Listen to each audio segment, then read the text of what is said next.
ওং শ্রী শ্রী সিদ্ধিদাতা বাবা গণেশায় নমঃ।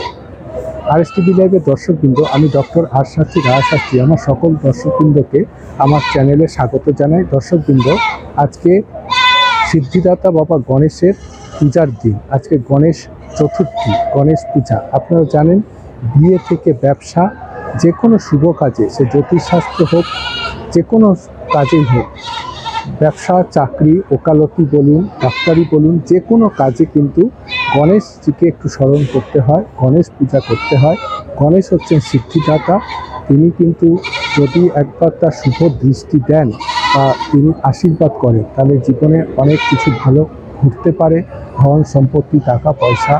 তো আজকের এই শুভ গণেশ চতুর্থী, গণেশ পুজোর দিনে আমি আরএসটিভি চ্যানেলের পক্ষ থেকে, ডক্টর আর শাস্ত্রী রায় শাস্ত্রী আমার পক্ষ থেকে এবং আমার চ্যানেলের পক্ষ থেকে সকল দর্শকবৃন্দকে জানাই প্রীতি, শুভেচ্ছা, আন্তরিক অভিনন্দন। সকলে খুব ভালো থাকবেন, সুখে থাকবেন, সুন্দর থাকবেন।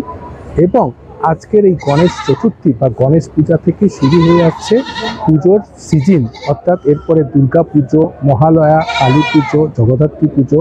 এবার এই পুজোর যে বাঙালির, যে হিন্দুদের যে পুজোর যে একটা তিথি, সেটা আজকের এই গণেশ পুজোর মাধ্যমে, গণেশ চতুর্থীর মাধ্যমে শুরু হয়ে যাচ্ছে। তাই সকলকে বলবো, এই পুজোর সিজন বা এই আনন্দের উৎসবের দিন আপনারা ভালোভাবে থাকুন, কাটান। সকলে খুব সুখে থাকুন, সুন্দর থাকুন। নমস্কার, ধন্যবাদ। নমস্কার, আমি আপনাদের সকলের বন্ধু মোনামি। আরএসটিভি লাইভের সমস্ত দর্শক বন্ধুদের আরএসটিভি লাইভ জ্যোতিষ সমাধান অনুষ্ঠানের পক্ষ থেকে, অ্যাস্ট্রোলজার ডক্টর রাজা শাস্ত্রীর পক্ষ থেকে এবং অবশ্যই আমার পক্ষ থেকে শুভ গণেশ চতুর্থীর অনেক অনেক প্রীতি, শুভেচ্ছা এবং আন্তরিক অভিনন্দন।